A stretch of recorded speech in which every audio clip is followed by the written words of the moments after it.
খুব সুন্দর হয়েছে। আর ভেতরটা দেখুন, পাউরুটির মতো নরম, আর ভেতরটা খুব সুন্দর ফুলে গেছে।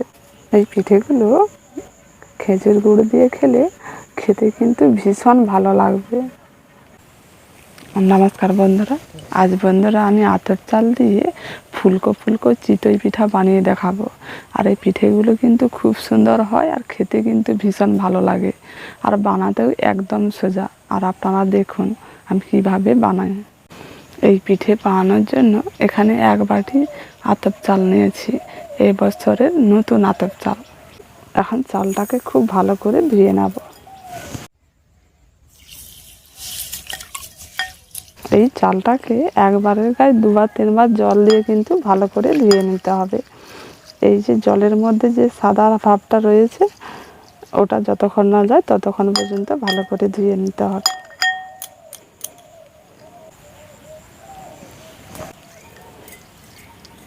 এখন চালটাকে পরিষ্কার করে ধুয়ে নিয়েছি। এখন চালের গায়ে যে ময়লাটা ছিল সেটা পুরো কিন্তু উঠে গেছে, খুব সুন্দর সাদা ধপধপে হয়ে গেছে। এবার আমি এখানে গরম জল নিয়েছি, এই গরম জলটা দিয়ে এই চালটাকে ভিজিয়ে রাখবো। বেশি গরম জল দেওয়ার দরকার নেই, এই চালের উপরে এই হাফ গাঁটের মতো গরম জলটা দিতে হবে।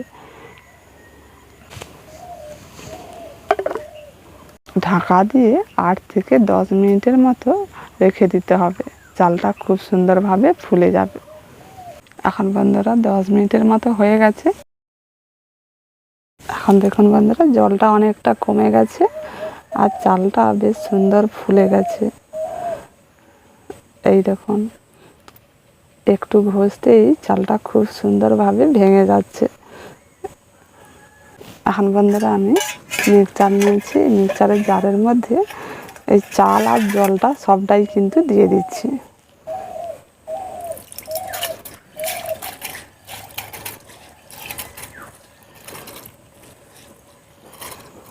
এই চালটাকে খুব মিহি করে বেটে নিতে হবে।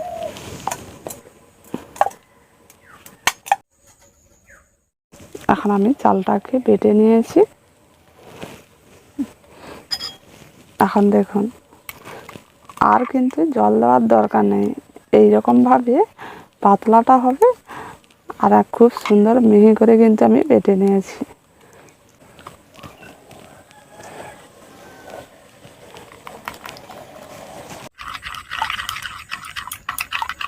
এবার পরিমাণ মতো লবণটা দিয়ে দিচ্ছি।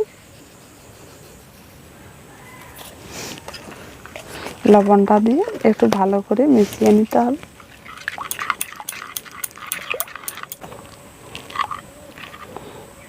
এখন ভালো করে মিশিয়ে নিয়েছি, আবার ঢাকা দিয়ে আবার 5 মিনিটের মতো রেখে দিচ্ছি।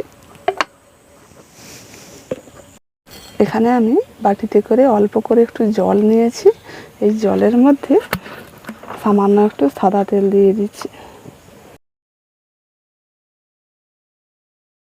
তেল আর জলটাকে একটু ভালো করে মিশিয়ে নিতে হবে।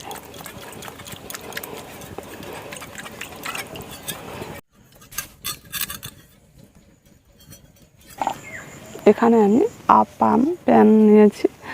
এখন উনুনের আঁচটাকে একটু কমিয়ে এটাকে বসিয়ে একটু গরম করে নিচ্ছি। এখন প্যানটা গরম হয়ে গেছে, এবারে জল তেল দিয়ে মিশিয়ে নিয়েছিলাম অল্প অল্প করে দিয়ে একটু ভালো করে ব্রাশ করে নিচ্ছি।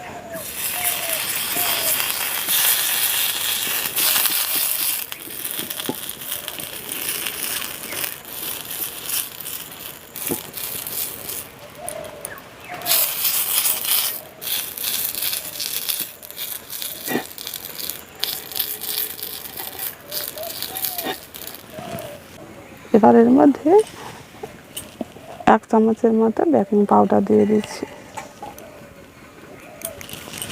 এবার ভালো করে এটাকে মিশিয়ে নিতে হবে।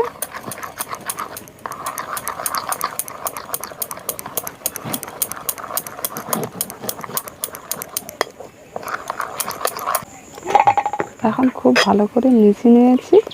আর গাঢ়টা দেখুন, খুব কিন্তু গাঢ় নেই আর খুব বেশি পাতলাও নেই, চামচের গায়ে একটু সামান্য লেগে আছে। এরকমভাবে ব্যাটারটা তৈরি করে নিতে হবে। এবার এই প্যানটাকে নামিয়ে নিচ্ছি। অল্প অল্প করে এই প্যানটির মধ্যে খোপগুলোতে দিয়ে দিচ্ছি।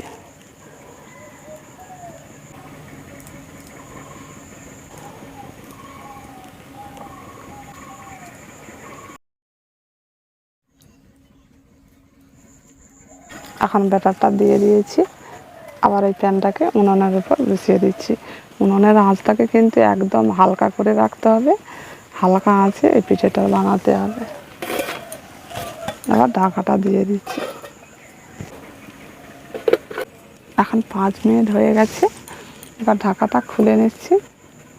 দেখুন সব পিঠেগুলো কত সুন্দর ফুলে গেছে, দেখুন খুব সুন্দর হয়েছে। এবার নামিয়ে নিচ্ছি।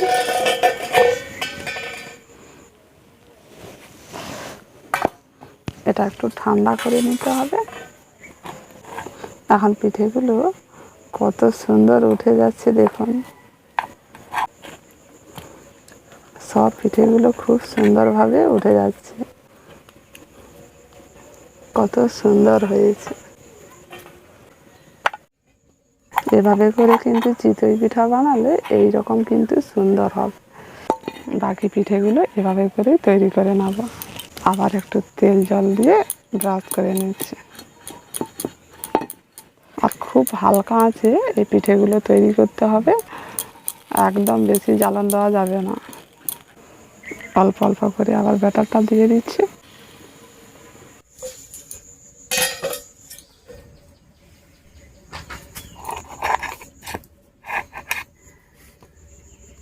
এখন বন্ধুরা সব চিতই পিঠাগুলো তৈরি করে নিয়েছি।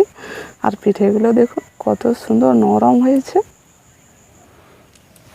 খুব সুন্দর হয়েছে। আর ভেতরটা দেখুন পুরো পাউরুটির মতো নরম, আর ভেতরটা খুব সুন্দর ফুলে গেছে। এই পিঠেগুলো খেজুর গুড় দিয়ে খেলে খেতে কিন্তু ভীষণ ভালো লাগবে।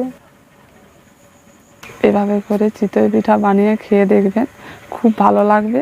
আর আপনারা কিন্তু অবশ্যই একবার বানিয়ে দেখবেন। যদি ভালো লেগে থাকে কমেন্ট করে জানাবেন। আজকের মতো এখানেই শেষ করছি।